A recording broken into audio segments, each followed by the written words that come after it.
Et bonsoir tout le monde. Bonsoir, bonsoir. J'espère que vous avez préparé votre jus de pomme, parce que ce soir, ça va être fou. Ça va être fifou. Ça va être fifou. Bon, bah, j'espère que vous allez bien. Bonsoir Blau, bonsoir Anishka, bonsoir la guitariste, bonsoir à tous les autres. Eh ben ça fait du bien. Ce soir, ça va être trop bien. Vous allez voir. Je suis tout retourné. Bonsoir Pali. Non, t'as pas de jus de pomme. Mais rien ne va plus. Tout va à volo dans cette histoire. Oh là, la guitariste a pris un abonnement, mais j'ai du jus d'orange. Ouais, bah je sais pas si ça peut remplacer, hein. Merci la guitariste pour ton abonnement, mais c'est fou. Les pommes d'or, les pommes du jardin des Hespérides, oui. Regardez, moi je l'ai mon jus de pomme, hein. Voilà, j'ai ma brique de jus de pomme tout près de moi. Bon, alors, t'as un petit lu. Bon, c'est acceptable. C'est acceptable. Regardez, j'ai même mes barres de céréales qui sont aux pommes, s'il vous plaît. J'ai trouvé du jus de pomme rhubarbe. Ah, ça c'est pas mal, ça. Pour mon petit déj de la semaine. Ça a l'air plutôt pas mal. Alors, du coup, que je vous explique un peu tout ce qui se passe ce soir. Je viens de finir de miam, tout est dans le ventre. Parfait, parfait. C'est la petite sieste là, le petit repos, petite pause digestion de ce soir. Promis, j'irai acheter du jus de pomme demain. Très bien. Je veux une photo. Je veux la preuve. Alors, donc ce soir, je vais y arriver. Ce soir, nous avons une invitée, bien sûr, qui est en train de patienter, en train d'être mutée et d'écouter tout ce que je dis et qui est donc à ma merci totalement. Euh, euh, Or donc, euh, en fait, elle nous a fait un plan ce soir. Elle va nous dire tellement de choses. J'ai même pas pu tout prendre en note. Mais donc, le sujet principal, c'est qu'elle est illustratrice et elle s'inspire de l'histoire, principalement médiévale, mais aussi toutes les autres périodes, comme vous le verrez, et également de la mythologie slave, pour des raisons qu'elle va évoquer bien sûr.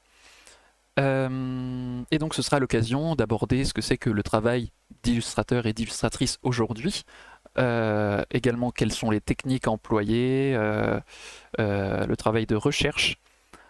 Puis bien sûr, on va quand même vous montrer un peu de son travail parce que bah, sinon ça va pas du tout. Voilà. Euh, voilà, qu'est-ce que j'ai noté d'autre? Ah oui, et puis bien sûr, elle va nous parler de tout ça en lien avec tout ce qui est actuellement pop culture et notamment les jeux vidéo. Voilà, hein, je pense. C'est pas mal. Hello, It Chicken 56. Ah là, j'ai fait une erreur, attends. It Chicken 65. Non, 55, 56. Ah là là, mon anglais est rouillé. Ici, on ne parle qu'allemand. Je rigole. Du coup, salut, bienvenue sur la chaîne. J'espère que tu vas bien et c'est très bien que tu arrives pour ce live parce que ça va être, ça s'annonce très bien. Voilà. Surtout qu'on a Croque-Mou pour veiller sur nous juste là. Or donc, dis-le en allemand. Ok, na hallo, hallo, Manhun. Hallo, Manhun 56. Bon bref, on s'en fiche. Il est l'heure d'accueillir notre invité. Et donc, sur ce, je vous propose d'accueillir sous un tonnerre d'applaudissements Fenrisa. Salut, salut. Euh, je pense que tu es encore muté. Elle a raté son entrée. Ça commence bien. Ah, c'est le petit coup de stress, là. C'est le petit coup de stress. Bon, allez, c'est pas grave. Ah là là, ah là là. Oh, tu as plein de clap-clap, plein de bonsoirs dans le Ah chat. là là. Super, tant mieux. Vous êtes nombreux. Ça va être rigolo. Alors, du coup, euh, et ben voilà, et ben je te laisse en fait te présenter. Regarde, on t'a déjà donné une pomme dans le chat. Je t'avais prévenu, je t'avais prévenu. Ça commence bien. Du coup, bah, je te laisse un peu te présenter de manière générale, avant d'aller plus ample dans les détails. Bah, déjà, je m'appelle Fenrisa. Voilà, je suis une illustratrice, concept artiste. Et de base, mon vrai nom, donc, c'est Sofia Romo-Chapnikova. Et comme vous l'entendez bien, c'est que je suis à moitié française et à moitié russe. Et du coup, en fait, mon boulot, je suis en fait depuis l'été dernier, donc le août 2021, j'ai arrêté mes études et je suis devenue auteure-artiste. Donc j'ai un statut indépendant auprès de l'URSSAF et la Maison des artistes. Et donc mon métier, c'est faire du dessin. Voilà, c'est rigolo. Donc, heu, donc voilà. À côté de ça, je fais beaucoup de choses, hein. Je fais de la reconstitution historique, du XIVe siècle. Donc, précisément, je suis entre, 1350 et 1401, 1502 à peu près. Donc c'est entre du 14e, fin 14 et début 15e. Et donc je fais partie d'une association, qui s'appelle Mesnier de Penouette. J'ai toujours du mal à le dire. Et voilà. Et qu'est-ce que je peux dire d'autre? Je sais Euh, pas, Dans le chat là, on te dit c'est un chouette métier, puis il y en a beaucoup qui sont en mode reconstite présent. Voilà, il y en a beaucoup. oui. Euh, bah, euh, je sais pas, par exemple, t'as fait quoi Mmh, comme étude est-ce que ça t'a mené vers ce oui. chemin? En fait, déjà de base, moi j'ai déménagé en France en 2016. Donc j'ai passé mon bac en France, j'ai fait un bac littéraire, pour C'est ceux bien, qui veulent c'est savoir. bien. Voilà, 8 heures de philo, c'est là.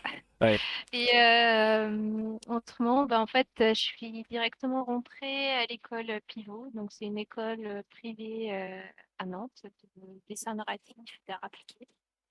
Et en fait, c'est une seule école qui fait vraiment des études, on va dire, plus profondes d'art. Donc, comme à l'ancienne, quoi. Donc, il y a du modèle vivant, de l'anatomie, de la sculpture, de la peinture à l'huile, de la calligraphie, la typographie, composition d'images, bref, et une histoire de l'art et de l'anglais. Voilà. pas mal. Donc, j'ai fait 2 ans d'année générale. Donc, j'ai fait d'abord une année de prépa, c'est obligatoire, parce que le niveau il est très très haut à l'école pivot. Et ensuite, j'ai fait une année de tronc commun, donc c'est une année de, on va dire, tu testes un peu tout et tu vas voir après cette année quelle filière tu veux choisir dans cette école. Donc j'ai fait, en global, j'ai fait 3 ans. Donc j'ai fait 2 années de général et une année de filière de concept art. D'accord. Et donc là, t'as arrêté, c'est cette école-là que tu as arrêté l'année dernière pour te lancer de ton côté.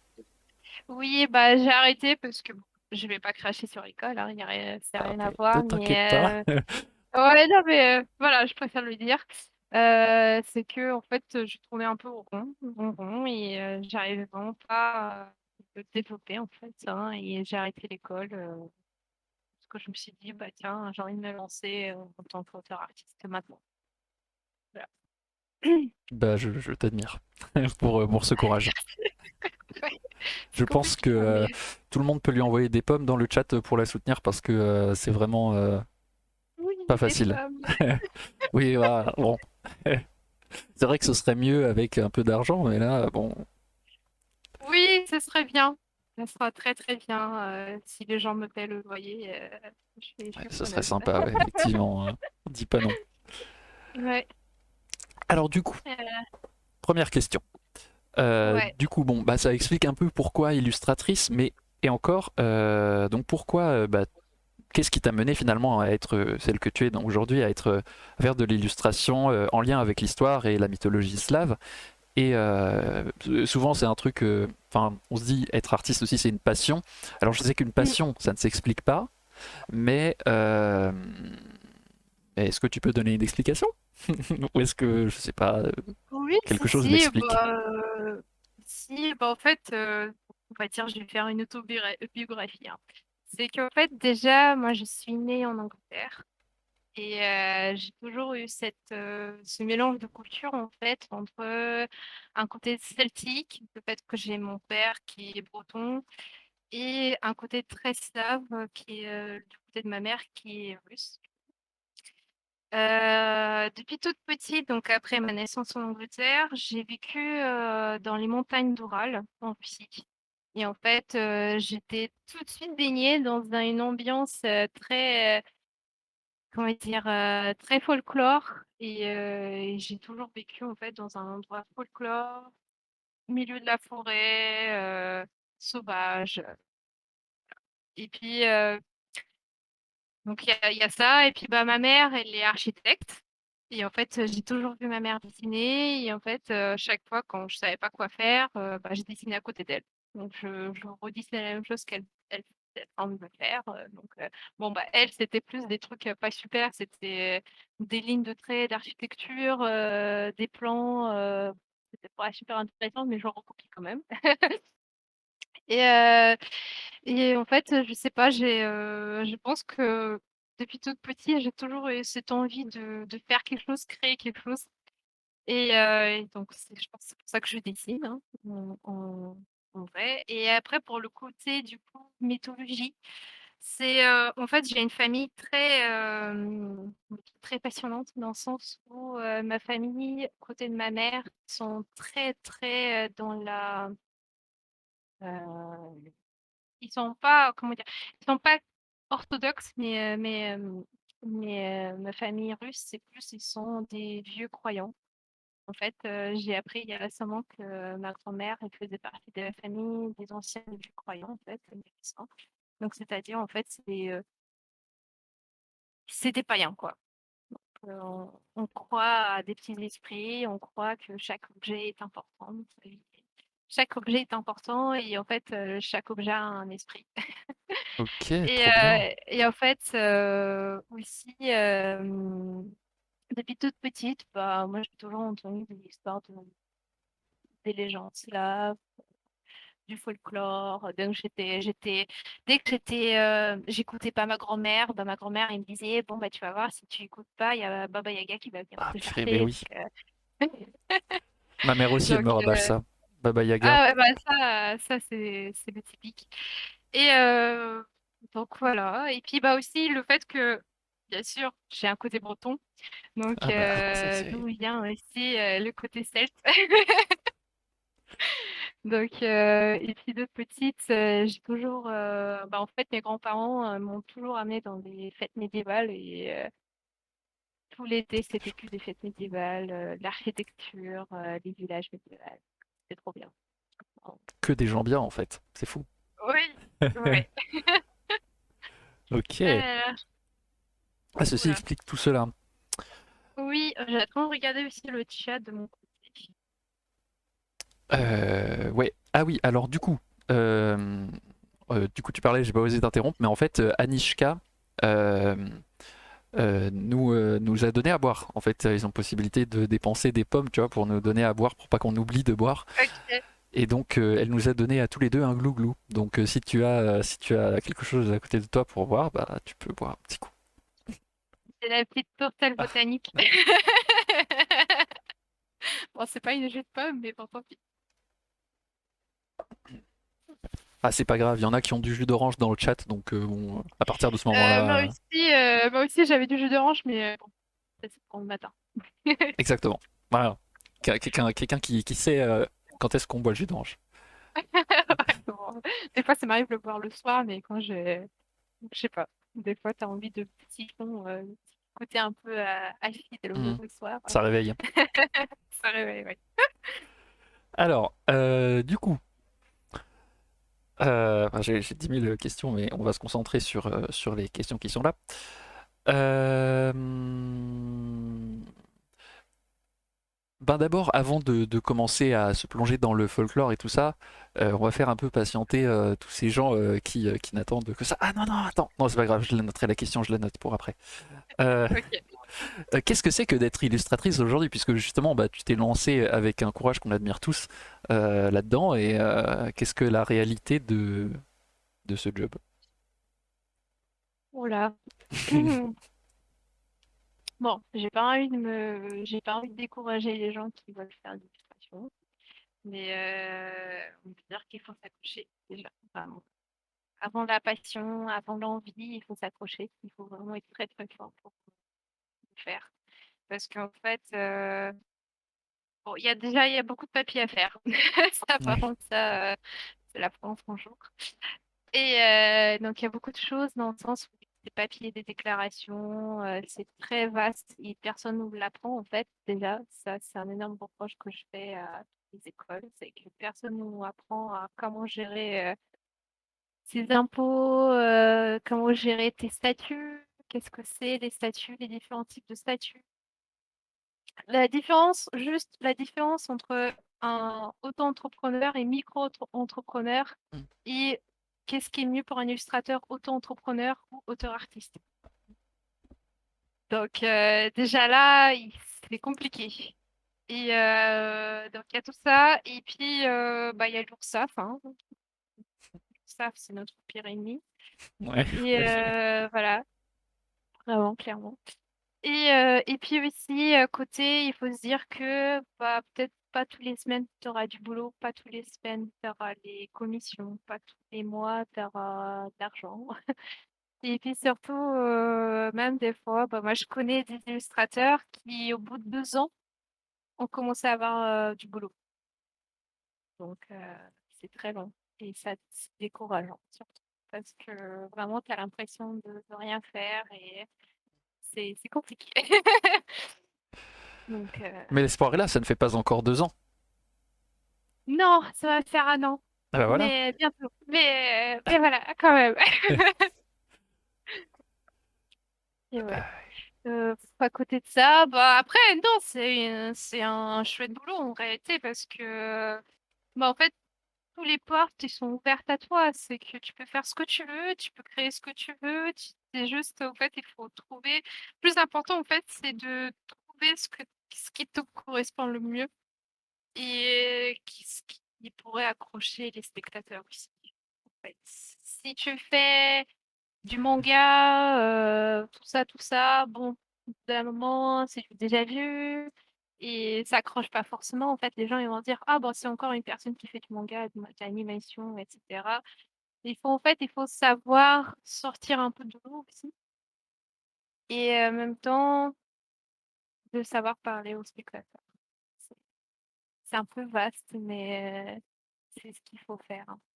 Je sais pas. Euh, Non, mais je vois. Enfin, je pense qu'on voit tous. Tout est dans la nuance. Mais bon, c'est plus facile quoi à dire qu'à faire quoi. C'est toujours galère. ouais, ouais. Là, je regarde un peu ce qu'il y a. Ah, Un ils sont peu tous avec toi. fort sur les infos, mon Dieu. Alors, le cours sur les impôts, on vous le fera peut-être un jour, mais de toute façon, je pense que dans le chat, voilà, la geste oubliée qui est taxée, moi avec mon petit job, mon job d'auto-entrepreneur, voilà, Fenriza aussi. Enfin bon, on peut vous faire le cours là, hein. Non, bah, peut-être pas tout de suite, Ouais. c'est un peu. Enfin, non. Je veux dire, le subir et Non, l'enseigner, ça ira. ouais, hein, Ouais, ça ira. je pense que c'est Je bon, pense. Ouais. pas ouf. Moi que l'année prochaine. Eh bah écoute, good luck, hein. En vrai, je suis à Strasbourg aussi, donc peut-être Mm, que je t'aiderai mm. Non, mais ouais. en vrai, vaut mieux commencer par exemple l'année avant, tu sais, avant que tu te lances. Comme ça, tu t'enseignes bien. Et aussi, je pense que tu te prépares un peu. Tu te dis, tu regardes un peu, tu déclares tout. Tu te rattaches peut-être même à tes parents si tu peux. Parce que du coup, ça coûte moins cher avoir les mêmes impôts Mm, que séparer. mm. Et puis, bah, bon, la meilleure version de façon à faire au début, j'ai travaillé au bloc. Il n'y a pas de secret. Hein. C'est comme ça. Ouais. Mais voilà. Après, dans le raisonnable aussi, parce que si on voit que tous les mois, tu as 2000 € sur ton compte, bon, bah, c'est que si tu le déclares pas, c'est qu'il y a un souci, quoi, en fait. Hein. Mais si c'est 100 € par-là, 100 € par-ci, ça va, ça peut le faire. Pas de souci. Merci pour le petit tip. Ouais. Bon, on va pas trop s'étaler là-dessus, à moins que en fin de live, si vous voulez absolument qu'on revienne sur comment faire des déclarations d'impôts. Bon, voilà. Est-ce qu'il faut être attaché au foyer de ses parents? Est-ce que non, bon, c'est bon. On a assez. Ouais. Ok. Maintenant, on passe au point suivant. Mais de toute façon, si tu veux développer un truc, t'hésites pas, hein. Et puis si dans le Mhm. chat vous avez des questions, si elles sont pertinentes, je les poserai à ce moment-là. Et si elles ne le sont pas, je les garde, je les prends en note, comme celles que j'ai eues tout à l'heure dans un éclair foudroyant, j'ai noté. Euh, voilà, alors du coup maintenant, je sais que bah, par exemple la geste oubliée, juste après nous là, Mhm. va faire un live dessin aussi. Ah, Parce qu'ils sont en train de créer un bestiaire. Et donc tous les jeudis soirs, il dessine une nouvelle créature, où il la termine. hmm. Et donc c'est l'occasion bah, justement de nous parler un peu des techniques de travail que tu utilises, etc.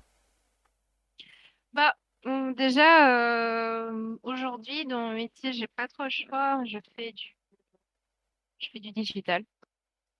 Ça va plus vite et c'est plus facile aussi à envoyer aux clients. Et puis, ouais, le traitement d'image est beaucoup plus facile que traditionnel, mais bien sûr, moi, je préfère beaucoup plus le traditionnel. Donc, moi, principalement, je travaille sur de la gouache et de la peinture à l'huile.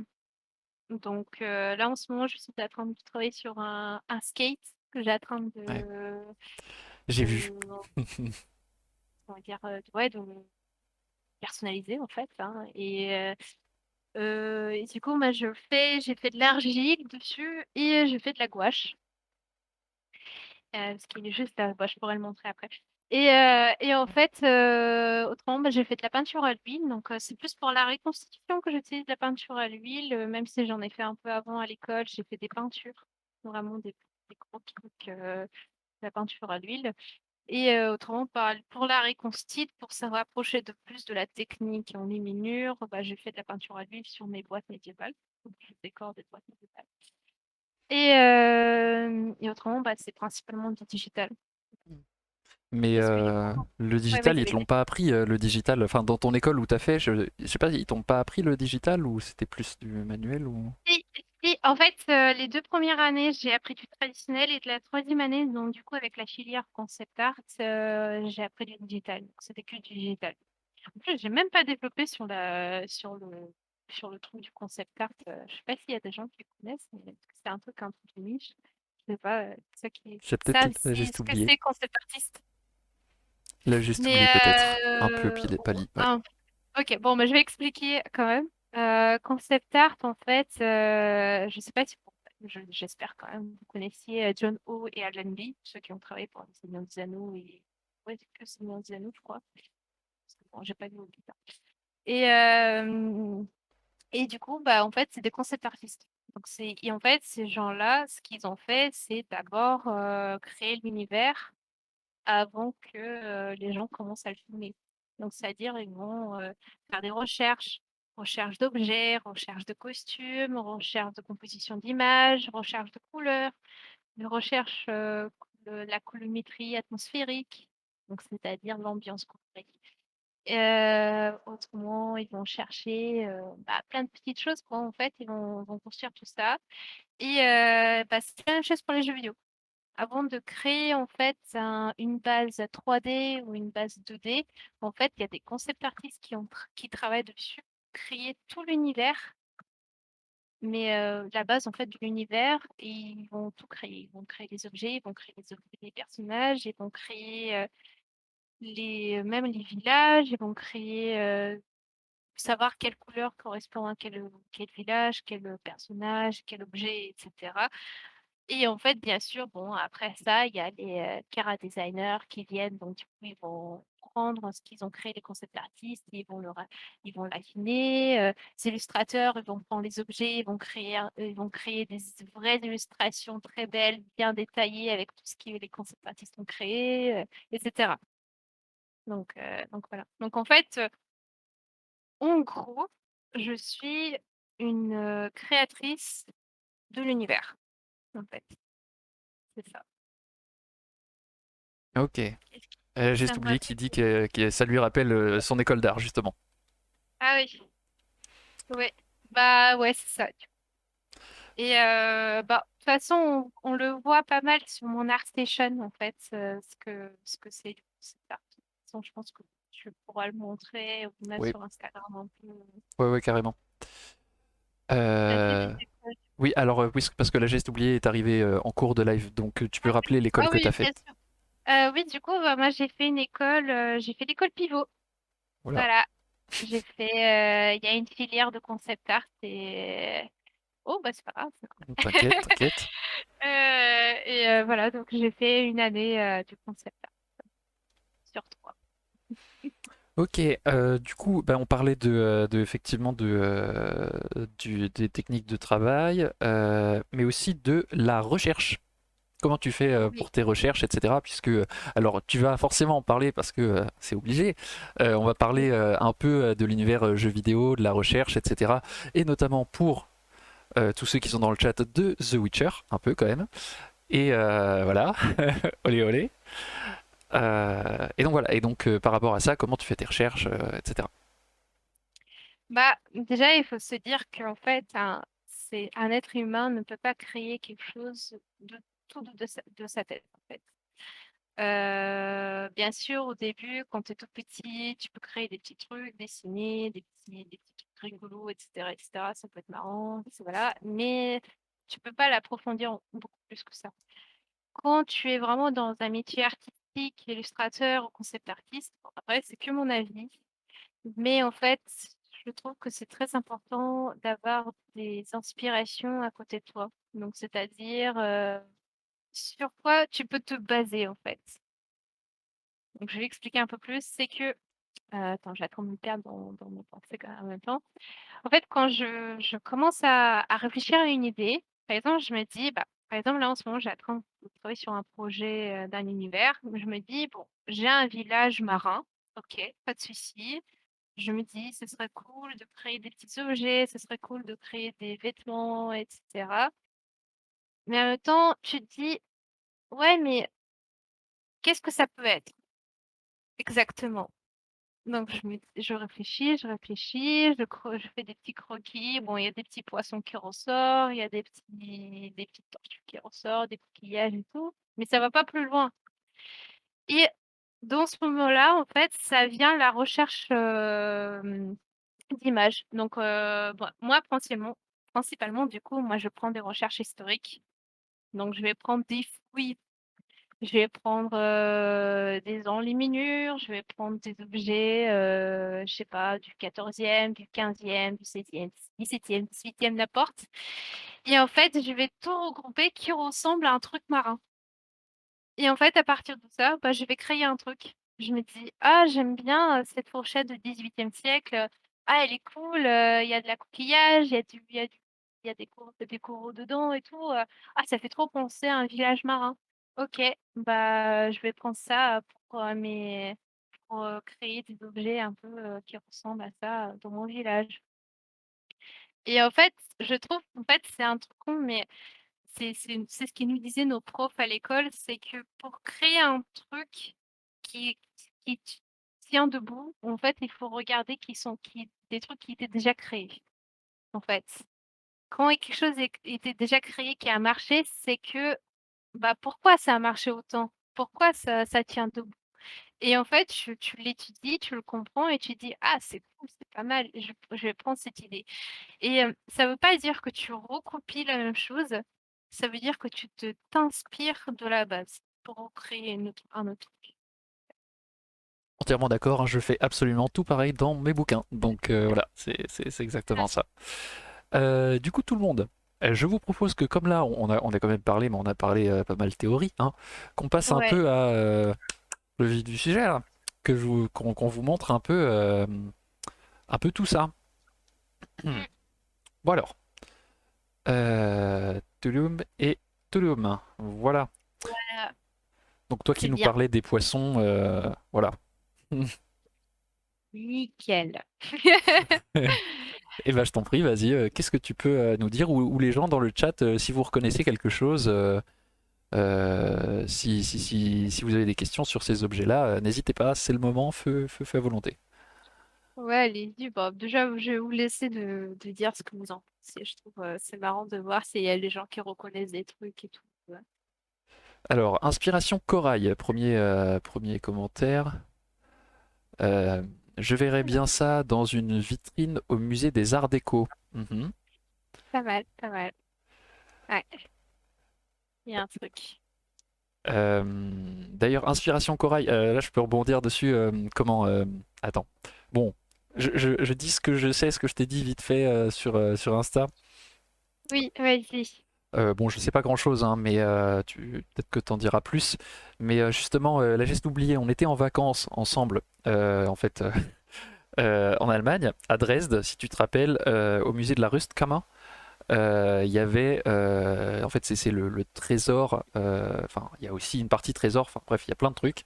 Mais donc, il y a une partie trésor et puis il y a plein d'autres objets, machin, euh, du prince électeur de Saxe.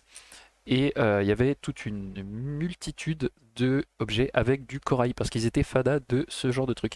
Et donc, quand j'ai vu les images de Fenrisa, je me suis dit, mais voilà, voilà, c'est ça, ça vient de là, les petits ustensiles avec du corail. Voilà, c'est tout Ouais. ce que. Voilà. Non, mais c'est bien, c'est bien. Non, franchement, je suis contente si les gens, déjà, ils reconnaissent. Ça, c'est... je sais pas, je trouve ça important que les gens, directement, dès qu'ils voient les objets, se projettent, en fait. Déjà, ça veut dire que ça marche, en fait. Ouais, ça veut dire que t'as bien fait ton taf. Voilà, c'est que j'ai très bien fait mon taf. Alors, qu'est-ce qu'il y a d'autre dans le chat? Accessoires féminins, peigne, une couronne et une barrette peut-être, un collier, une bague, une jarre d'eau aussi pour le poisson. C'est Uhum. bien, c'est bien. Ah, Nishka, voilà une aquamanile, mais on y Ah est. ouais, c'est bien, c'est Voilà. bien, c'est bien. Ce qu'elle dit, c'est logique quand on y pense. Pourtant, on ne nous l'apprend pas à l'école. Je me suis souvent demandé à quoi sert le cours d'art plastique au collège. Oui, moi aussi. Euh, mais justement, ça c'est ta question, Anishka. Je la poserai à la fin du live. Je vois que tu empiètes un petit peu, mais t'inquiète pas. Ouais, J'ai noté justement sous ma souris ta question est là. Alors, cool. du coup, est-ce que tu veux nous en dire un petit peu plus? Et bah, déjà, je suis contente, voilà. Donc ça va, c'est bien. Vous avez trouvé des trucs. Bah, déjà, oui, il y a un acromanile. Hein, C'est déjà, il là. faut bien savoir que, qu'est-ce que c'est un acromanile. Donc, très souvent, bah, moi, par rapport au 14e, bah, en fait, très souvent, on se lavait les mains avant de faire le banquet avec ça. Voilà. Avec de l'eau, qui était mélangée avec de la lavande et du romarin. Puis il y avait toujours ça près de la table du banquet et même en général avant de se laver les mains, tout court en fait. Et puis bah c'était tout simplement pour ça en fait. Il y avait pas, c'est pas du jar d'eau, c'est pas d'une gourde, etc. Hein, c'est un aquaman. C'est sert juste côté hygiénique. Mais moi je trouve trop cool les objets d'aquamarine, je les trouve trop Ouais. beaux. Et en fait je me suis inspirée de ça et je me suis dit bah tiens je vais faire une gourde. Donc voilà, donc je suis partie d'un aquamanile très simple en fait. C'était un artisan français qui avait fait un aquamanile en fait, c'est à partir d'une couille historique. Et il avait fait, c'était une espèce de bélier. Et j'ai trouvé trop bien la forme, mais j'ai créé un poisson à la place de ça pour rentrer dans le sujet du marin. Hein. Donc après, bien sûr, les couverts, du coup. Ouais, la cuillère, le pic et du coup le couteau. Déjà, pourquoi un pic et pas une fourchette, hein? Je voulais rester dans un côté un peu plus Moyen Âge, plus ouais, ancien temps, comme si on connaissait pas encore les fourchettes. Et encore, c'est même un pic, il a quand même deux dents. Oui. Donc, un vrai pic Moyen Âge, c'est que un pic. En plus, c'est du tardif Moyen Âge, très très tardif. Bon, voilà, je trouve ça cool. Et puis ça fait penser à des fourchettes, en fait, dans le sens des fourches, mais plutôt pour, tu sais, pour piquer la viande et tout. Je trouve ça trop marrant, ça fait plus barbare, avec ce côté trop raffiné, avec des corails et tout. Donc il y a ça, et puis donc il y a les bracelets qui viennent des fouilles plus slaves, en fait. Hein. Donc celui-là là.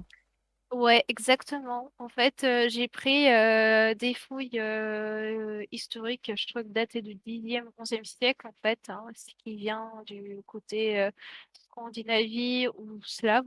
Je sais plus trop exactement, j'en ai eu tellement que exact, je ne me rappelle plus. Et en fait, à partir de ça, j'ai créé un bracelet avec des ornements beaucoup plus marins. Hello Hein. there. Ouh, nous avons un petit abonnement. Voilà, Cool. c'est tout. Merci beaucoup, Mélios 44. Merci, merci et bienvenue. Voilà, c'est tout. Ouais, vas-y, continue. Oh, très bien, très bien. Et donc du coup voilà, donc j'ai fait des petits ornements à côté, je trouve ça cool. Donc du coup après à côté j'ai fait des on appelle ça les épingles. Voilà, les épingles avec un petit corail, un petit perle d'eau, hein, c'était mignon, c'est sympa. Et puis bah je voulais rentrer, ouais, continuer dans ce sujet de esthétique et beauté, un peu côté Moyen-Âge. Après, on en a besoin en tant que femme du 15e, 14e siècle, hein. Je pense que les filles qui font de la reconstitution le comprennent. S'il y en a des filles qui font de la Ouais, ouais. reconstitution. Ouais, il y en a. Oh, super, oh, je comprends. Et bien sûr, bah, il y a la brosse, le peigne à cheveux, hein. C'est le classico qu'on voit entre nous tous dans les contes médiévaux, hein. Mais bon, j'ai rajouté un petit truc sympathique, un petit peu marin et tout. C'était intéressant. Les petits jouets aussi, je me suis inspirée plus des jouets du coup russes, hein. Donc c'est très souvent, bah, c'est plus ouais, côté plus 10e et tout siècle qu'on retrouve en fait, c'est des sculptures, pas forcément en bois, mais plus en argile. Et en fait, très souvent, c'est des dieux qui sont représentés.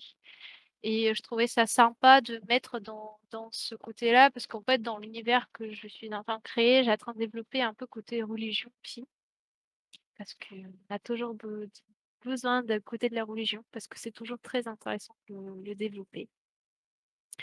Et donc, du coup, voilà, je voulais mélanger ce côté jouet et les dieux avec les ornements. Bon, je t'avoue que j'ai pas grand-chose à dire. Je trouve que les objets sont assez banals, mais ça parle quand même. Donc, c'est bien. Il n'y Ouais, a pas mais grand-chose à si dire, hein. si tu veux, bois un coup. Moi, je vais dire ce à quoi me fait penser le bracelet là. Vas-y. Euh, bon, alors, d'abord, deux choses. Une chose drôle et une chose moins drôle. Enfin, non, moins drôle. Bon, moi, ça m'a rappelé des fouilles archéologiques qui n'ont rien à voir avec le Xe siècle, mais justement, âge du bronze, où il y a des motifs de bracelets en tourbillon, un peu comme ça. Donc voilà, ça m'a rappelé ça, Ouais, surtout avec la couleur bronze. Et ouais. la deuxième chose, c'est que ça m'a rappelé cette sorte de brioche hongroise euh, roulée comme ça à la cannelle. Pas mal, pas Voilà, mal, pas mal. c'est fait comme Ah, ça, c'est cool. c'est tout. Non, mais j'aime bien. J'aime bien. En fait, j'aime bien surtout, c'est travailler avec les couleurs. C'est que dès que la couleur, elle inspire à une personne, c'est que tu as déjà fait 80% de taf, en fait, dans l'art. En fait, c'est très important. Le dessin, il peut être beau, mais si ça crée pas de la nostalgie chez la personne, bah, tu n'as pas réussi. C'est c'est très dur à le dire, mais c'est comme ça. Et Attends, je suis en train de chercher les filles. bah, justement, là, ils ont donné le nom, alors je sais pas comment ça se prononce. Tu peux le lire pour nous? Euh, Delnick. Tredelnik, je sais pas. Euh, non, attends, Ah, je si cherche. Anishka était là, elle pourrait nous le lire, parce que Anishka est donc tchèque, et donc je Ah, pense que ça, voilà. Alors, ouais, bah je ne m'y oserais pas, surtout après ma lourde défaite de lundi. Voilà, tu n'es pas là, mais j'ai dû chanter un chant hussite du 15e siècle, début 15e en tchèque, parce que ah j'ai ouais. perdu un gage et Ah, c'était très, super. très laborieux. Attends, je vais lancer mon Photoshop. Je retrouve pas la fouille. Et puis, c'est très long à chercher parce que j'ai plus le nom. Et du coup, j'avais créé, oui, c'est important aussi à le dire, c'est que moi, pour créer tous mes petits trucs, en fait, j'utilise je fais un mood board. Donc, les artistes vont comprendre ce que je vais dire, mais en fait, je fais je mets en fait des objets après lesquels je vais m'inspirer, en fait. Donc, voilà.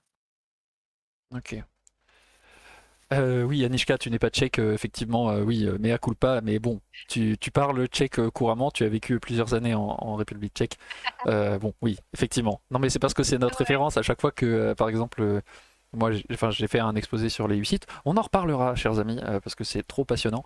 Mais du coup, voilà, c'est un peu la ref qui me file. Tiens, tu veux pas chanter un hymne hussite qui chantait pour partir à la guerre Ah bon? en séminaire? Je disais, bah non, pas trop là. Bonsoir Flo 1981 et Anishka, une seule année. Et bah purée, t'as super bien appris. Euh, Euh, eh ben, je vais trouver ça. du coup, au centre, juste pour tout le monde, je suppose que la raie, c'est une broche pour les cheveux. Oui, exactement. Yes. Bingo. Euh, ensuite, là, oh là là, c'est une fibule, ici. Exactement. C'est bien. Bah, C'est un prénom. et puis, comme l'avait dit la guitariste, effectivement, je pense que c'est un collier autour. Exact. Ouais. Et ben voilà. Est-ce que C'est tu... bien. Ouais, Bah écoute, oh, non, mais j'ai pas grand-chose à dire, hein. Je pense qu'on comprend très très bien ce que je voulais faire. Attends, je vais ouais, ouvrir mon je suis projet. d'accord. On passe à J'arrive. la suivante J'arrive. alors. Ouais, vas-y. Mince, j'ai sauté voilà. Ok. Bah en fait déjà, donc ça c'est bien parce qu'en fait ça va expliquer un peu plus en fait mes recherches. Avant de créer mes objets finis, on va dire, plus ou moins finis, je fais des recherches en crayonné. Et en fait, en crayonné, bah, je fais un petit peu tout. J'essaie de me mettre à la place d'un personnage dans l'univers et de me dire, bah, qu'est-ce qui l'entoure en fait. Et en fait, pour bah, créer tout ça, bah, juste devant moi, bah, j'ai la coquille Saint-Jacques, c'est juste là. Et du coup, bah, en fait, je me dis, ah, bah, ça serait marrant d'avoir ça comme une assiette, en fait, hein. Clairement, ce serait trop drôle. Et du coup, bah, voilà, c'était parti, en fait, hein. C'était vraiment juste ça. Et donc, du coup, bah, j'ai fait des sculptures dessus. J'ai mis des nanas, des sirènes là, sur le coquillage. Donc, j'ai fait des petites recherches sur Aquamanil, un peu de différentes formes, de savoir laquelle forme marchait le mieux.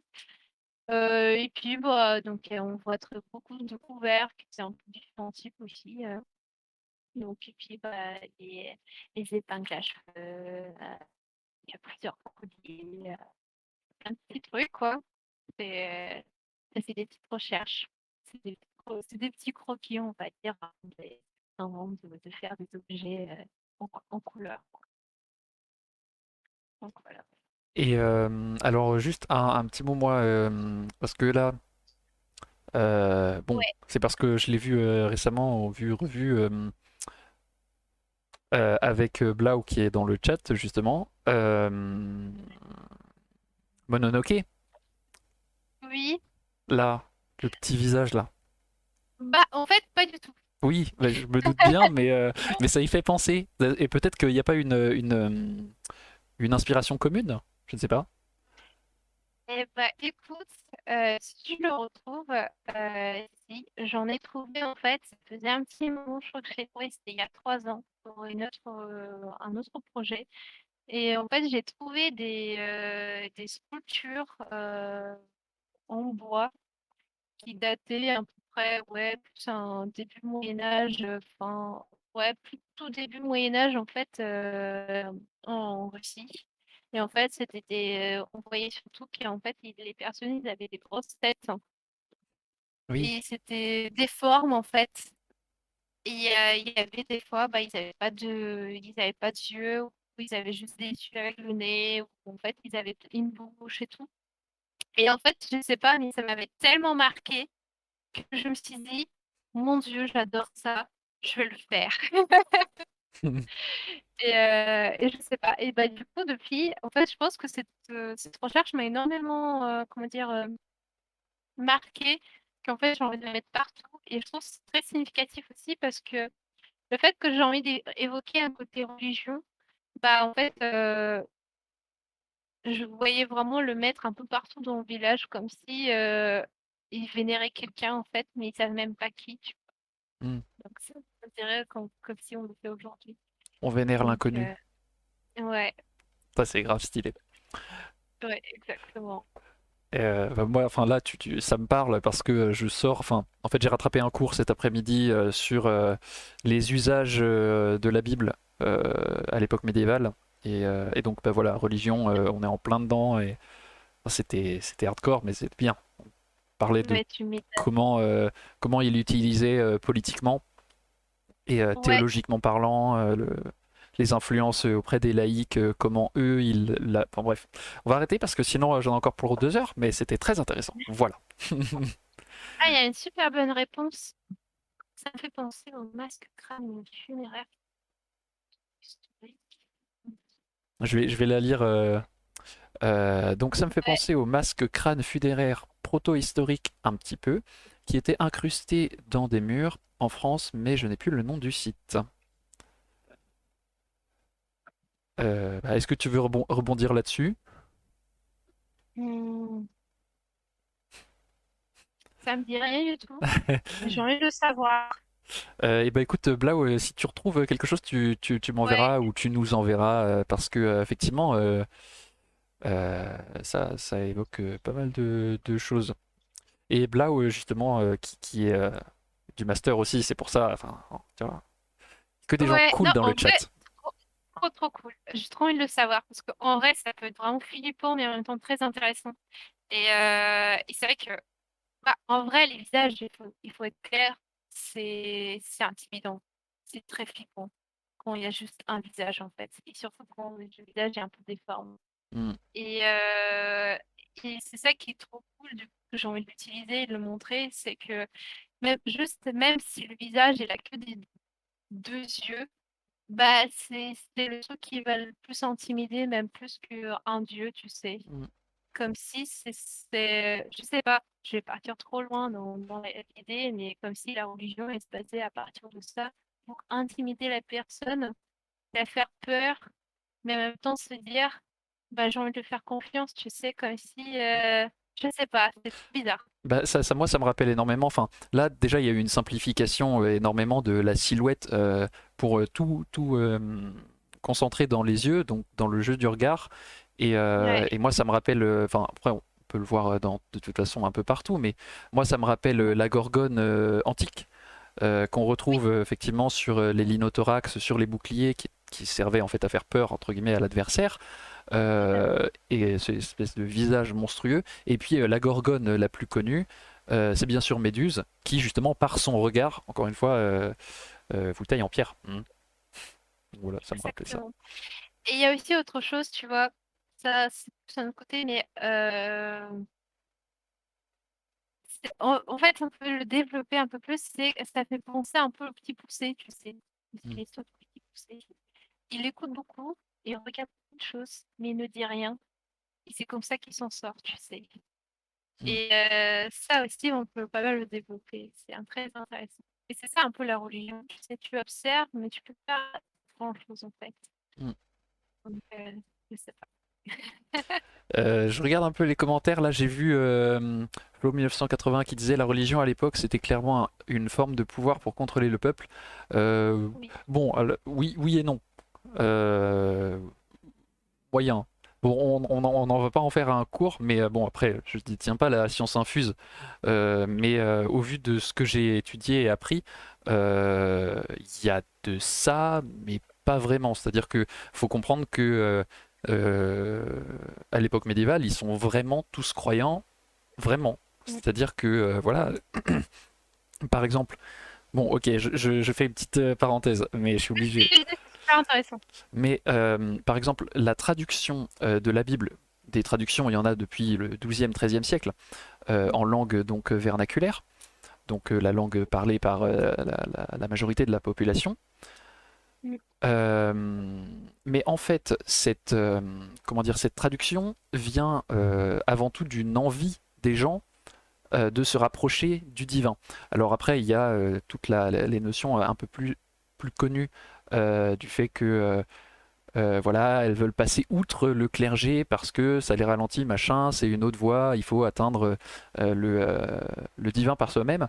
Et là encore, il faut savoir que le clergé est entièrement divisé sur la question, c'est-à-dire qu'il y a une partie qui va dire, bah non, mais on veut quand même garder nos privilèges, etc. Et puis, c'est pas, c'est pas uniquement une question de je veux garder mon pouvoir et je veux garder ma place. Évidemment, ça met en danger leur travail et leurs revenus même. Mais c'est aussi parce que les clercs ont reçu une formation et on considère que la Bible ne peut pas être, enfin eux considèrent que la Bible ne peut pas être lue et comprise sans cette formation. C'est-à-dire qu'il y a véritablement un outil de dévoilement qu'on nous enseigne et que tu n'as pas si par exemple tu ne sais pas lire le latin. Donc il y a cette partie-là qui donc en fait essaie de protéger entre guillemets la vérité, hein, parce que sinon si les gens la lisent faussement, ben, en fait ils vont aller sur les mauvaises voies du salut, etc. Donc en fait c'est même contre-productif. Et puis il y a l'autre partie du clergé qui dit non, on va traduire pour eux, pour qu'ils puissent par eux-mêmes, par introspection, en lisant la Bible, se faire leur propre interprétation, mais intérieure. C'est-à-dire il y a une grande intériorisation de la Bible pour atteindre la contemplation, blablabla, mais on va gros raccourci pour ça. Donc déjà le clergé est divisé et c'est pas uniquement une façon de maîtriser pour contrôler le peuple. Et après inversement dans le peuple on a également les deux façons de voir. Il y a les gens qui considèrent que non mais il faut quand même laisser cette part au clergé. Il y en a qui considèrent que on le veut pour nous, etc. Et au revoir le clergé. Et il y en a, enfin il y a tout ce qui est possible. Imagine toutes les possibilités existent. Et donc effectivement, il y a cette notion de on veut contrôler, on peut contrôler par la religion. Il y a certainement un contrôle qui s'exerce par là. Il n'y a vraiment pas de doute, mais ce serait entre guillemets réducteur de se dire que c'est que ça. Voilà, j'ai fini. Non, c'est très bien.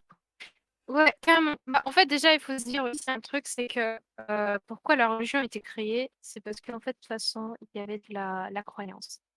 Comment la croyance était créée, c'est que la personne, un humain, il doit croire à quelque chose de toute façon pour vivre. Et en fait, à partir du moment où il y a la croyance, bah, il y a la religion.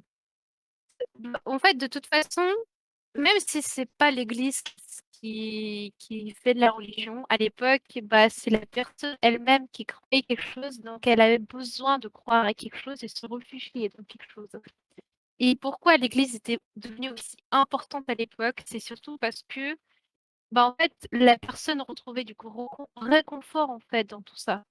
Donc avant de partir en guerre, pendant les maladies, si elle avait envie de croire en elle, etc., bah, elle se retrouvait dans cette religion. Mm. Et c'est pour ça, en fait, de toute façon, la religion a été vraiment créée. C'est parce que l'humain, il en avait déjà besoin. Ouais. C'est ça. Et d'ailleurs, enfin bon, allez, on rebondit là-dessus, mais c'est vrai que dès la protohistoire, justement, les premières traces qu'on trouve de peinture dans les grottes, alors on sait très peu de choses à ce sujet, bien sûr, mais donc il dessinait des animaux principalement, alors j'avais lu le bouquin là, mais je sais plus tout à fait, mais il me semble que notamment l'ours était très représenté euh, et il était plus ou moins vénéré. Donc, euh, donc, dès Exact. l'origine, en fait, la première représentation picturale est d'ordre religieux ou du moins de l'ordre de la croyance. Donc, en fait, dès le départ, quoi. Voilà. Ouais, carrément. Alors, qu'est-ce qu'ils Ah disent? là là, Euh, Donc, Blau qui nous dit c'était dans un cours sur les sites et rites proto-historiques, et la théorie était que ces crânes sculptés étaient ceux de personnes du clan et qu'ils les rajoutaient à chaque génération. Ah, et ça me dit un truc. Bon, alors, j'ai lu lire vite fait dans un bouquin, mais faut que je vous retrouve le cours. Ok, bah dès que tu le trouves, tu nous envoies ça. Une sorte de culture du héros, pas vraiment canonisée, mais qui s'incorpore au folklore. Mhm. Et surtout que la religion, ça a toujours été présent, même à la préhistoire. Bah voilà, ouais, on se répond. ouais, c'est très bien. Est-ce qu'on passerait pas à la diapositive suivante? Là, on change Oh, de sujet. Je te laisse. euh, juste niveau technique, j'ai l'impression que ma cam, elle bug un peu. Et, je sais pas, si de votre côté tout va bien, Alors, de mon côté, tant ça mieux. va. Il y a juste le son de temps en temps qui chevrotte un peu, mais j'arrive tout à fait à te comprendre. Ouais, c'est mon cas, c'est ça. Bon, alors, ok. Bon, de toute façon, on va parler du coup. à mon prochain boulot. Déjà, bon, il faut se dire que c'est un boulot de l'école, hein, c'est bien écrit dessus, hein, école pivot dessus, voilà, je suis marquée. Voilà. Et ok, super. En fait, déjà, il faut se dire, bah, c'est un très belle présentation de ce qu'ils font des personnes pour présenter le projet au client. Voilà, ça c'est l'envers du décor au tout début, quand tu parles avec ton client pour répondre à ce que ton client, à ce qu'il a commandé, quoi, en fait, hein. Et du coup, en fait, bah, je suis carrément partie sur un truc histo, hein. J'ai dit merde à tout le monde est en train de faire un truc un peu cyber, un peu futuriste et tout. Et moi, bah, moi c'était l'inverse. J'ai fait un voyage dans le temps, mais plutôt côté Moyen Âge, Renaissance. Donc, en fait, le truc, c'était de créer un resto un peu chicos et avec un peu une histoire de cuisine. Et j'ai voulu partir sur, en fait, il y a un livre qui était créé au 14e, je crois. Je ne sais plus exactement si c'était au 14e ou au 15e, mais c'était avec un cuisinier qui venait de Paris et en fait, c'est lui qui a créé beaucoup de recettes en fait à l'époque et il était très très connu. Je crois que ça s'appelait Ménager de Paris. Je sais plus si c'était ça. Oui, oui, et bah, le ménager de Paris, c'est écrit là en haut à gauche. Oh, bah, voilà, oh là là, voilà, tout à fait. Bah, c'était ça. Oh mon Dieu, je reconnais même plus mes mots. C'était il y a très longtemps. Et du coup, bah voilà, donc c'était le petit truc que je voulais faire. Je me suis dit, bon, ce serait sympa de le faire. Surtout que personne n'en parle de ça et c'est si important. Et en fait, je suis partie sur un petit resto, un peu dans un petit plateau. Et du coup, bah, j'ai dû tout créer moi-même. J'ai dû faire une petite présentation d'illustration, vite fait, pour donner un peu la vie de l'intérieur. J'ai fait une astrométrie, c'est-à-dire un plan visuel un peu en 3D de vue de haut, vue de haut.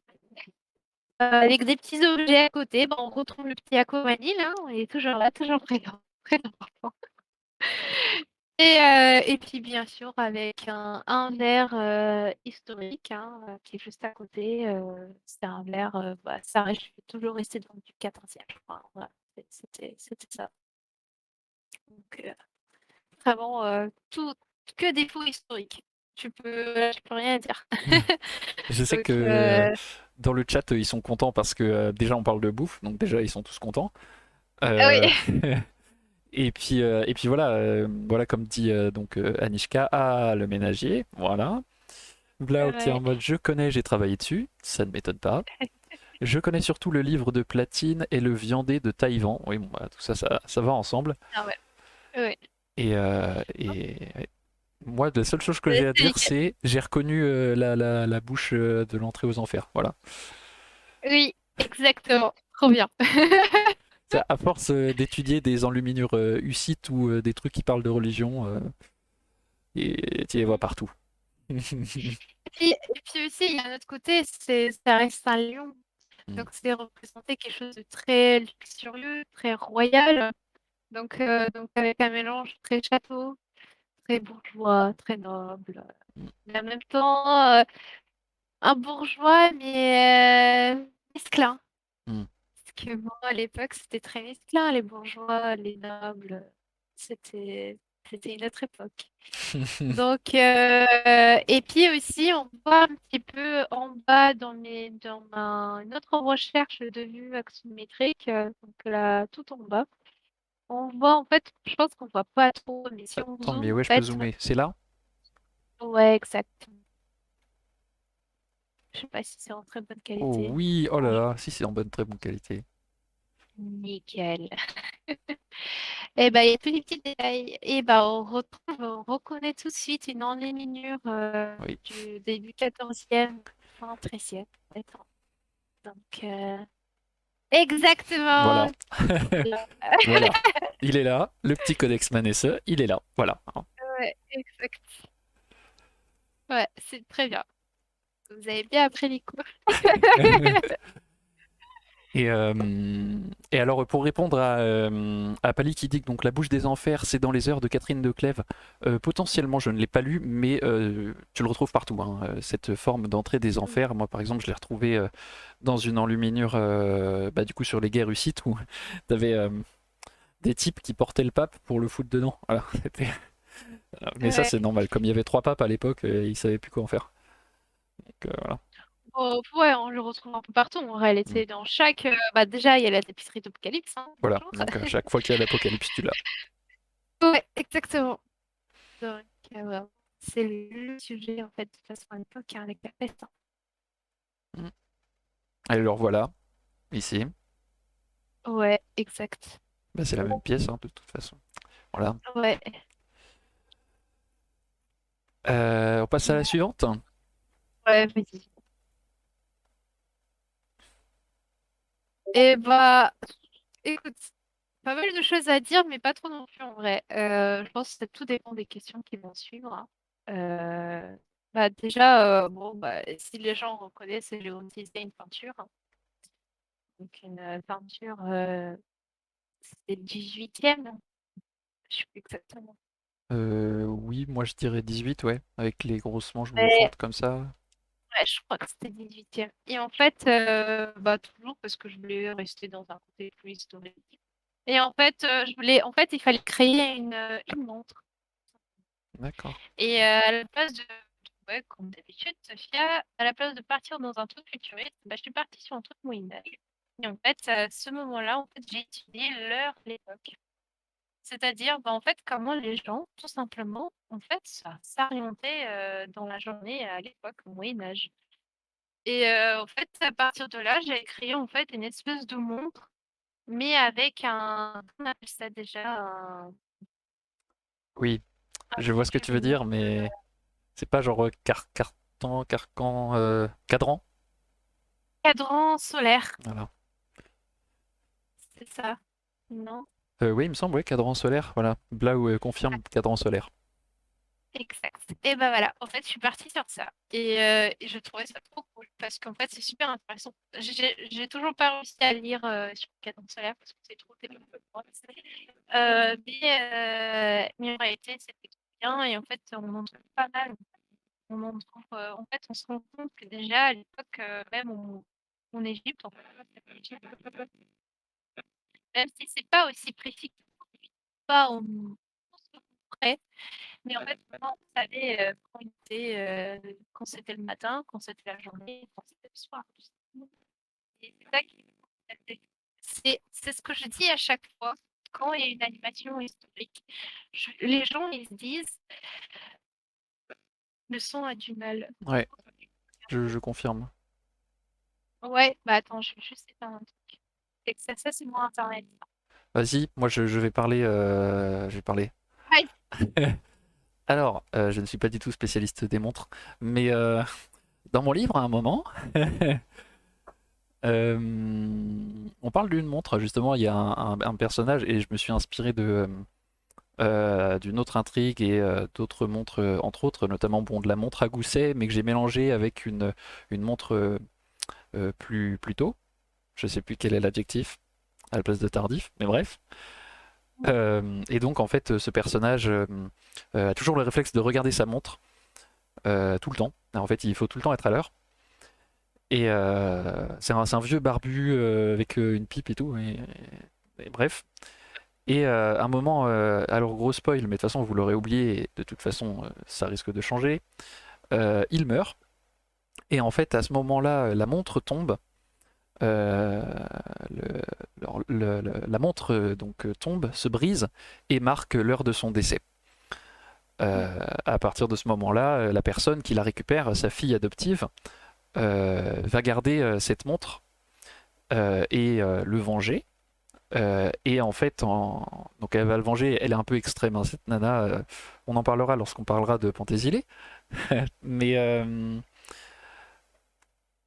elle, elle décide de tuer tous les gens qui sont mêlés au complot. Et en fait, elle tue ces personnes toujours à l'heure qui a été indiquée sur la montre. Voilà. eh ben, Dans mon livre La Minute Autopromo, oui, effectivement. Alors non, mais attends, parce que oui, mais c'est pas le livre que j'ai publié, parce que le livre que j'ai publié, il est... Non, je rigole, c'est bon, je vais pas faire l'autopromo. Il y en a toujours une par live. Oui, il y a toujours une montre par live. Tu as déjà spoilé la dernière fois, t'inquiète. Oui, non, mais je spoil toujours tous mes livres, parce que de toute façon, ils sortiront dans 2 ans. Et je ne parle pas de celui qui est fini d'écrire. Enfin bref. Est-ce Eh qu'on ben, on passe à la suivante? euh, oui, bah, j'avais pas fini sur un truc juste, en Vas-y. fait, c'est que, bon, c'est en manière générale, j'espère qu'on m'entend mieux maintenant. Ouais. Euh, euh, Tant mieux. Et en fait, c'est un truc con, mais en fait, j'explique à chaque fois ça aux gens qui viennent à la reconstitution, les personnes qui viennent juste voir l'animation. C'est que les gens à l'époque, ça veut pas dire que c'était le passé et ça veut pas dire que les gens à l'époque étaient débiles. Parce qu'en fait, ça, j'en ai marre encore. C'est que tout le monde pense que au Moyen Âge, même avant, les gens ils étaient cons, les gens ne savaient pas lire, les gens ne savaient pas écrire, les gens ne savaient pas de tout ça et surtout aussi les gens ils étaient très sales. Et ça m'énerve Mm. parce que du coup, bah, c'est ça que j'essaie à chaque fois de le montrer et de dire, c'est que les gens, en fait, l'humain n'est pas débile en fait. Dès il se développe, c'est que s'il arrive à se développer, c'est que déjà il est très intelligent. Donc, et surtout qu'à l'époque, bah, c'était très important en fait de réussir à se développer, réussir à se vivre dans tout ce qui se passe en fait. Donc voilà, Mm. les gens ils savaient déjà lire l'heure à l'époque, hein. Oui, non, mais voilà, et c'est des tas de choses comme ça. Moi, quand j'aurai terminé de montrer mon atelier sur les universitaires, je peux te dire que je balancerai des trucs plus intelligents et ils comprendront rien. Bon, c'est pas le but non plus, mais voilà. Alors attends, là, il faut que je te prévienne d'un truc. Il s'est passé quelque chose. Ouais, Il y a ok. quelqu'un qui a utilisé la fonction le mot interdit. Et il a décidé livre. Donc là, je le dis, juste 3 secondes, hein. Donc ça veut dire que pendant 5 minutes, je vais lancer le chrono, nous n'avons pas le droit d'utiliser ce mot, parce que sinon, il peut nous donner un gage, et le dernier gage en date fut de chanter ce chant UCIT. Donc voilà, véritable horreur. Ok. Ok. C'est parti. Donc, nous disions, j'adore l'idée, surtout quand les gens utilisent le mot moyenâgeux. Non mais oui, oui, non mais ça c'est vraiment... En plus, hier, j'étais en cours de paléographie allemande, c'était trop bien. Donc, bon, pour ceux qui ne savent pas, paléographie allemande, en fait, on étudie, en fait, on décrypte, on transcrit et on traduit des textes du 15e siècle, là en l'occurrence. Voilà. Et donc hier, c'était en plus c'était des textes très intéressants. C'était sur comment s'organiser une maison des orphelins, sur les orphelins Bien. à Strasbourg. Donc voilà, avec les sages-femmes, etc. Comment on les récupérait, comment on les donnait, etc. Et puis après, on a travaillé sur les guerres de Bourgogne et justement les comptes d'un hôpital de campagne qui disait pour tant et tant d'argent, on a soigné telle personne qui a été blessée à tel endroit. Et c'est très intéressant. Voilà. Trop bien. Du coup, c'est bon, je passe. Ouais, vas-y, vas-y, vas-y. Alors, en fait, j'ai même pas terminé mon anecdote, mais je passe quand même. Mais genre juste, en fait, c'est que justement au sortir de ce cours, il y a une nana qui sort et qui fait, qui dans, je sais pas pourquoi, elle a dit merci pour, je sais plus, pour ce texte moyenâgeux. Et là, j'étais en mode, ah, j'ai même poussé un petit cri. Elle s'est pas retournée, mais avec ma pote à côté, on était en mode, quoi? Non mais bon, bref. Ouais. Bon, Voilà. alors, Voilà. Bon, déjà, en fait, je suis partie dans un délire un peu solitaire. Je pense que ça va faire un très bon lien pour des questions à côté après.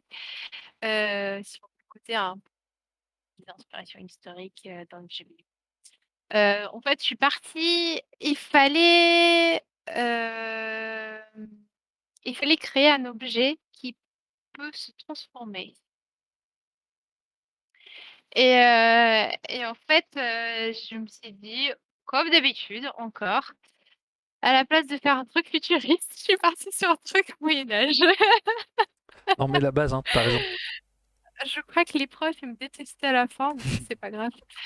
Parce qu'en fait, ils savaient pas quoi dire dessus, parce qu'en fait, ils n'arrivaient pas à le développer dessus. Parce Ouais, parce qu'en qu'ils fait, tout le connaissaient monde rien. faisait des trucs. Ouais, tout le monde faisait des trucs mécaniques, futuristes et tout. Et moi, j'arrive comme ça avec mes trucs Moyen-Âge, j'arrive, je les mets et je dis, allez, prenez ça. Et, euh, et en fait, j'ai trouvé des sources. Bon, c'était après mon voyage à New York j'ai fait bien sûr le musée Met. Et j'ai vu des coffres, en fait, du 14e, hein, qui étaient magnifiques. Vraiment, c'est des chefs-d'œuvre, hein. Plein de détails, avec des scénettes, incroyables. Et je me suis dit, oh, j'adore ça, je veux avoir ça, et j'aimerais bien le mettre quelque part. Donc, en fait, j'ai créé un espèce de bouclier qui peut se transformer en une box, hein. Très utile au Moyen-Âge. Mais bon, ça, c'est pas grave. Ah là là, Et je suis fada. c'était trop marrant. C'était trop marrant parce qu'en fait, tous les ornements sont historiques, hein. Donc, j'ai rien inventé. En réalité, quand tu regardes comme ça, tu dis, oh, c'est marrant, il y a des petits trucs et tout. En réalité, tous les ornements sont histo. Tous les scènes sont histo. Et donc, la petite scène avec des petits chevaliers qui se battent, bah, ça vient des Dents-les-Miniures. La petite nana qui est à côté, ça vient des Dents-les-Miniures. Les ornements aussi. Les petites sculptures en bas, ça vient des fouilles historiques aussi. En fait, et je trouve ça trop marrant, en fait, vraiment, des trucs qui existaient déjà, qui marchent super bien, et recréés à partir de ça. Mais Voilà, si je puis me permettre, t'aurais pas mélangé les siècles? Enfin, genre, Oh oui, c'était ça qui est intéressant. Ok. carrément. Et Mais tu vois, on le voit pas comme ça en réalité. ouais, absolument pas. Et c'est ça qui est drôle. C'est ça qui est drôle, en fait. C'est excellent. Je kiffe. Tant Alors, mieux. il y a Pali qui dit un objet qui se transforme, parfait pour un reliquaire. Et alors, c'était du coup à l'origine, c'était genre une boîte particulière. Les arceaux, enfin les trous, pardon, au-dessus, c'est pour faire un point américain en fait, c'est ça? Pardon. Ouais, un peu, ouais. Non, mais en vrai, totalement. Et c'est ça qui était trop drôle. C'est vraiment, en fait, tu peux tout faire. En fait, c'est ça que j'aime bien. En fait, ça vient aussi d'une anecdote que j'ai eue en Reconstite. J'ai un directeur de mon assos, en fait, il était appelé en duel en plein. Il t'attend juste de manger tranquillement son truc. Et il y a quelqu'un qui est venu et qui dit voilà, je te défie, tu viens. Et le mec, il avait rien sur lui. Et en fait, le seul truc qu'il avait sur lui, bah, c'était une grosse cuillère de cuisine qui était bien, bien lourde. Et en fait, il a réussi à le défoncer avec ça. Jamais Donc, sous-estimer un cuistot. Jamais. exactement. Et c'est pour ça, en fait, je me suis dit, à tout moment, n'importe ce que tu utilises, tu peux te défendre avec un réalité. Et bah, de toute façon, en bouclier, bah, je trouvais déjà trop cool cette idée. Et puis, ça me rappelait un petit peu, bah, en fait, quand je voyais les boucliers de l'époque, bah, ça me rappelait tout de suite un coffre, en fait, hein, parce que je sais pas, cette forme un peu très organique, je sais pas, c'est beau. Je sais pas, j'adore les boucliers d'époque. Et c'est pas des petits ronds qu'on voit dans les jeux vidéo, hein. C'était carré, il y avait plein de peintures dessus. Ils prenaient beaucoup de temps, les gens, hein, pour créer un bouclier à l'époque. En plus, je suis en train de peindre le mien et voilà. Je- Pour l'instant, j'ai fait les formes rectangulaires et après, pour l'instant, c'est voilà. On fera Je la comprends. suite plus complexe quand j'aurai le temps. Alors, dans le chat, il y a des gens. Alors, du coup, juste pour le dire, le défi avec livre est fini, hein. Donc, c'est bon, on a réussi, tout va bien. Ok, super. Ouais, parce que sinon, il m'aurait donné un gage et toi, tu te serais senti pépère et tout. Alors, la petite cuillère, une arme de goût. Toulouch. D'accord. Ah ouais, super, c'était bien. Ouais, ouais. Propre, solide. Euh, Ah, il y a des petits rigolos dans le chat, hein, c'est fou, hein. Ah non mais je te jure, hein, non mais là on est dans un live où on est plus ou moins on parle de choses plus ou moins sérieuses, etc. Mais je peux te dire que quand on fait quand on fait du gaming et qu'il y a du coup des PNJ qui parlent, je te dis qu'ils s'en donnent à cœur joie là, hein. C'est les blagues, ça fuse. Ouais, non, je comprends. Après, surtout quand c'est des petits PNJ de Skyrim, Oui. c'est compliqué. Alors, Cassini, ça me rappelle un album des Schtroumpfs où l'un d'eux doit se battre en duel avec une cuillère. Non, mais ça y est, là, ils sont partis, hein.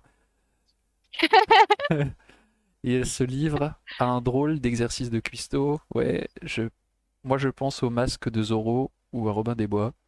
Oui, oui, oui. Ah bah oui, Robin des Bois, la version avec Kevin Costner où il dit je vais t'arracher le cœur avec une petite cuillère. Mm. Voilà. Oui, j'ai dit livre, là j'ai oublié, mais le défi était fini. Je l'ai précisé il y a genre une minute. Donc tu t'es fait eu, maintenant c'est à toi. Non, pardon. Euh, D'ailleurs, j'aime beaucoup la métaphore parce qu'on peut utiliser métaphoriquement parlant le fait de transformer un coffre dans lequel on cache ce qui est précieux en un bouclier, parce qu'en fait c'est ton fort intérieur, en fait, ce qui fait toi, ce que, genre ça, ce qui tu caches en toi, tes Ouais. expériences, tout ça, qui te font, qui te forment, et que tu caches dans ton enveloppe, dans ta boîte corporelle, et qui finalement te servent comme bouclier. C'est beau ça. Et tu vois, un peu con aussi, mais tu vois, sur les côtés, j'ai mis, il y a la guerre qui passe, il y a une nana, etc. Et en fait, quand tu le déplies, il y a la mort qui ressort, en fait. Et Oh. c'est lié. C'est- Oh. Voilà. Allez, c'est fini pour moi.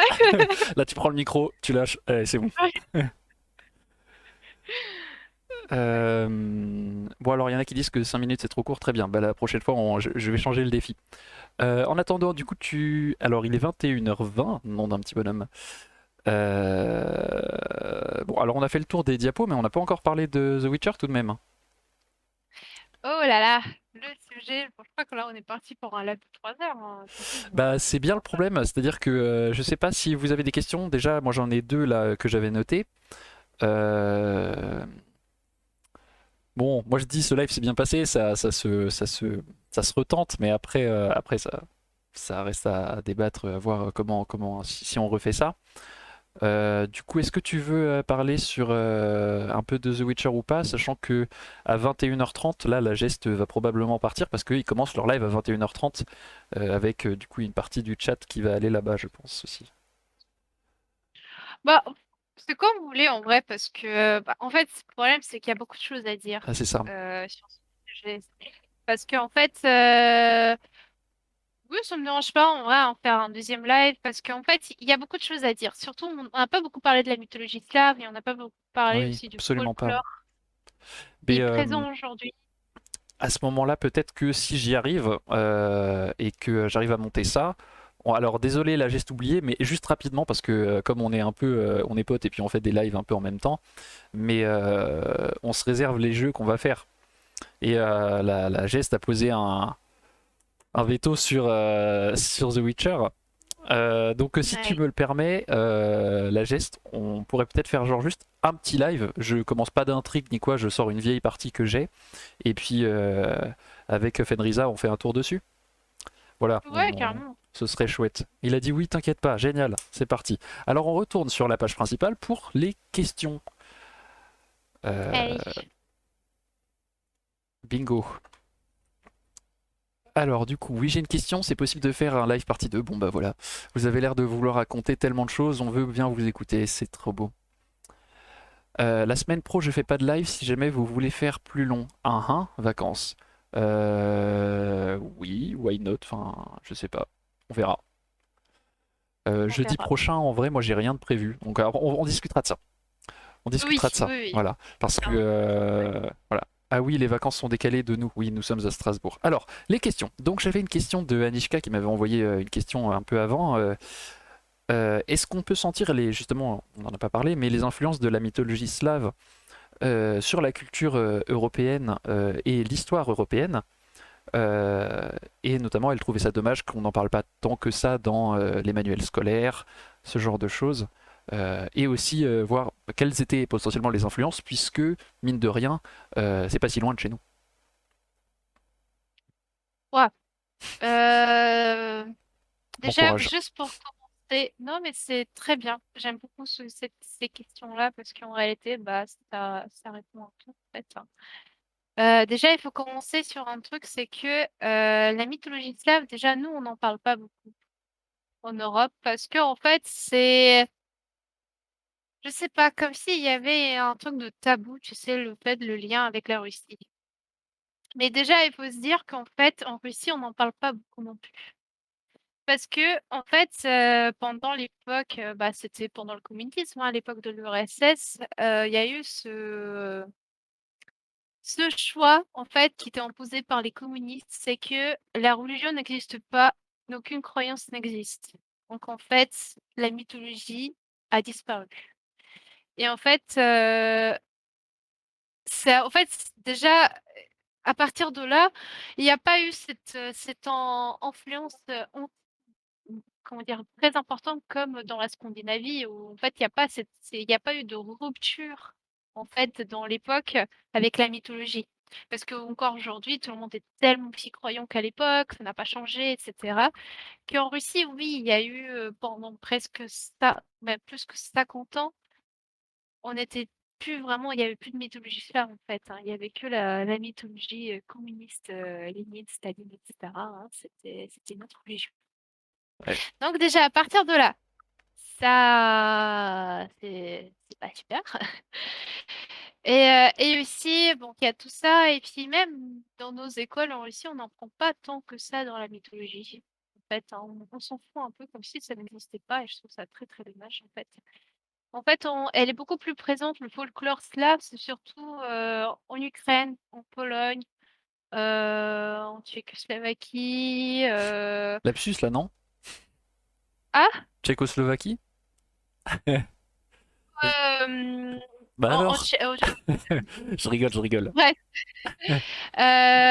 en Roumanie, tout ça, en fait, c'est encore présent parce que bah il n'y a pas eu cette influence communiste en fait. Donc du coup, bah on retrouve plus facilement. Et, euh, et ça, je trouve ça dommage en fait, comme si en fait aujourd'hui on a un oubli de culture.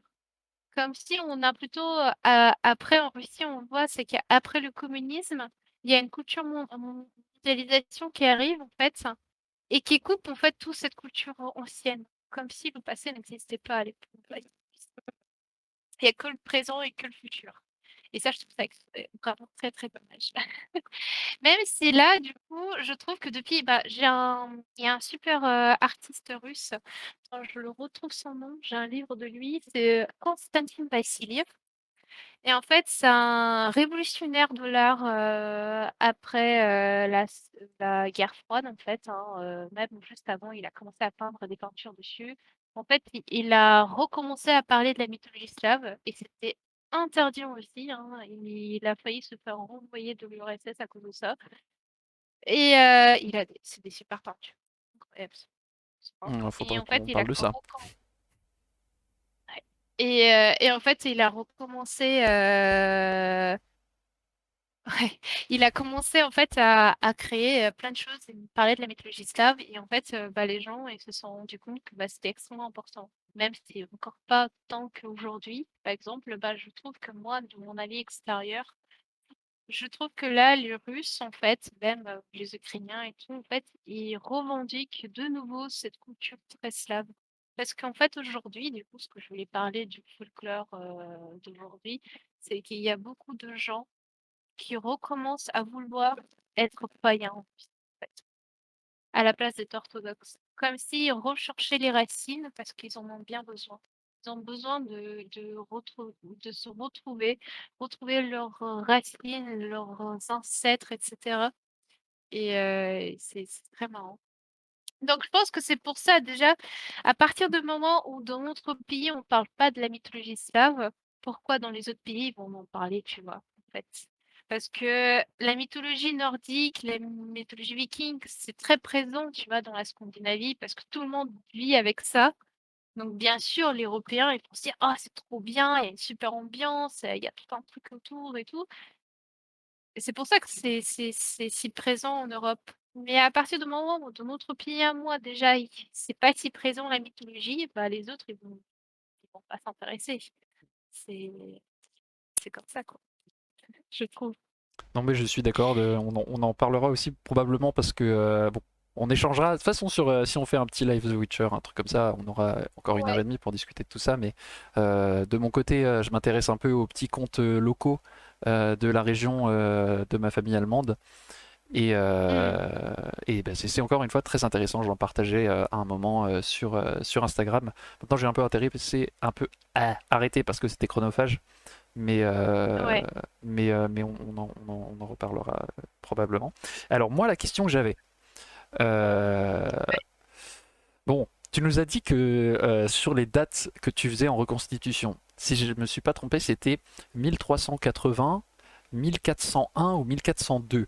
Alors, pourquoi 1401, 1402?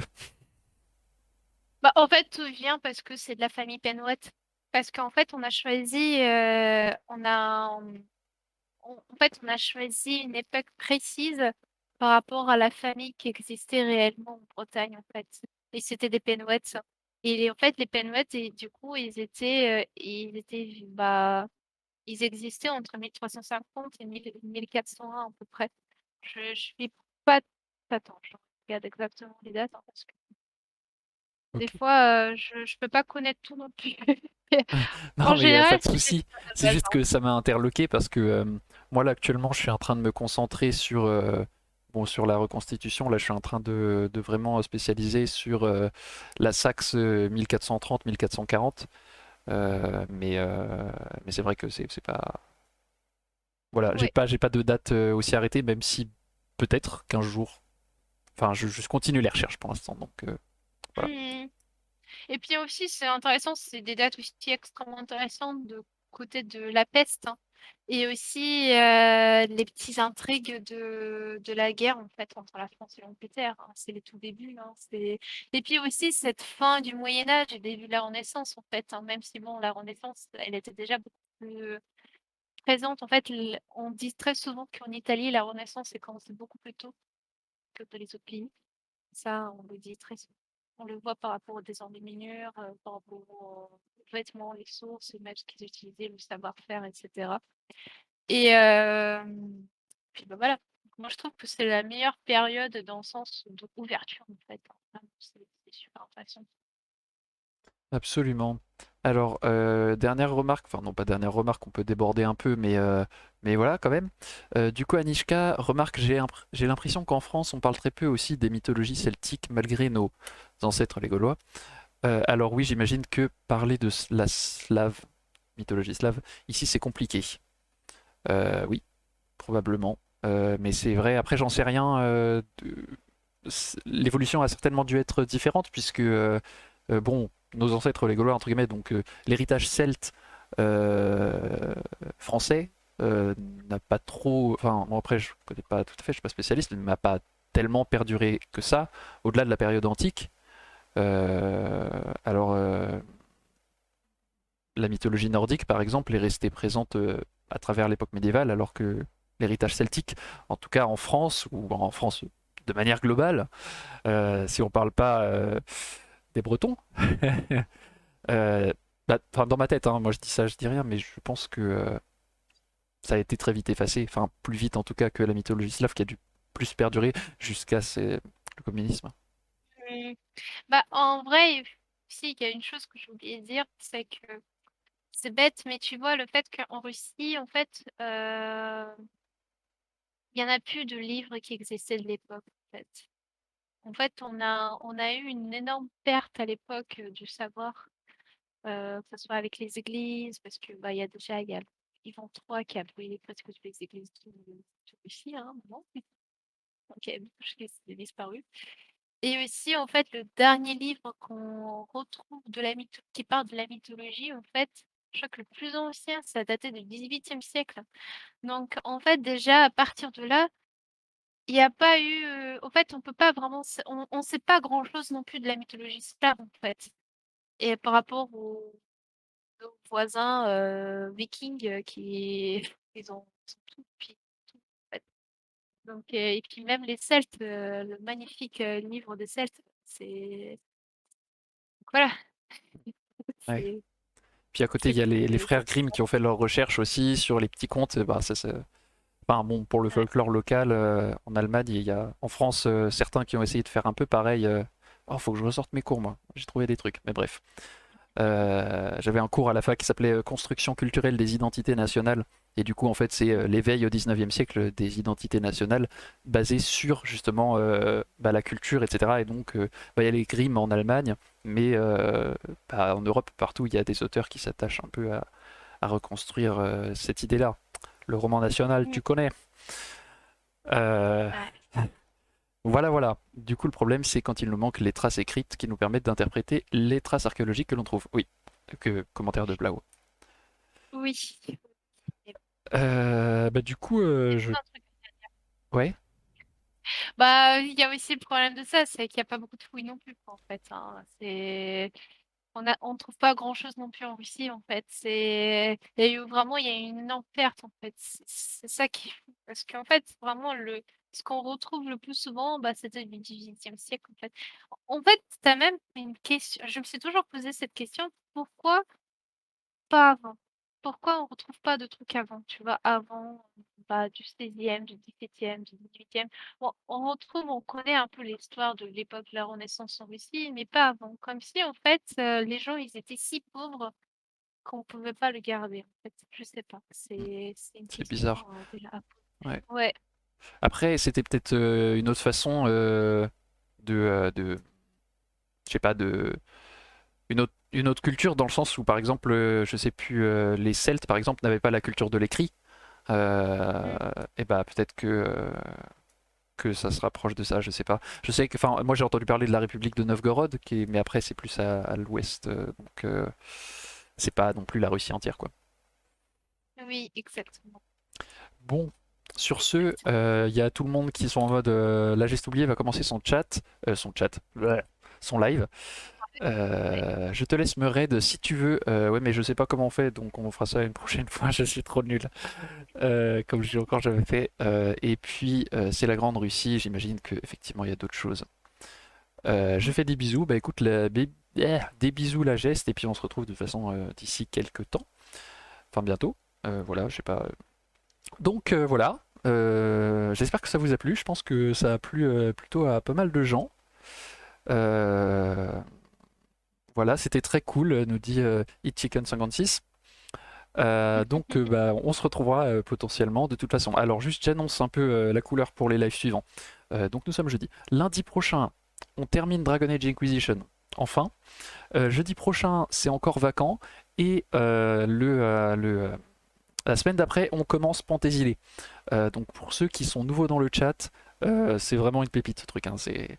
Bon, juste rapidement, Penthésilée, c'est la dernière Amazone qui défend la cité de Troie suite à la mort d'Hector. Vous imaginez genre 1000 cavalières qui chargent à la tête des armées troyennes et qui défoncent les Grecs. Voilà, ça c'est un peu la classe. Ouais. Voilà. Bon, je vous peins le tableau, on verra ça, on en parlera si ça vous intéresse. Merci à tous ceux qui ont follow. On se dit du coup à très vite. Et puis voilà, plein de pommes sur vous. Et puis du Allez, coup, bisous! bisous bisous, à tout à l'heure.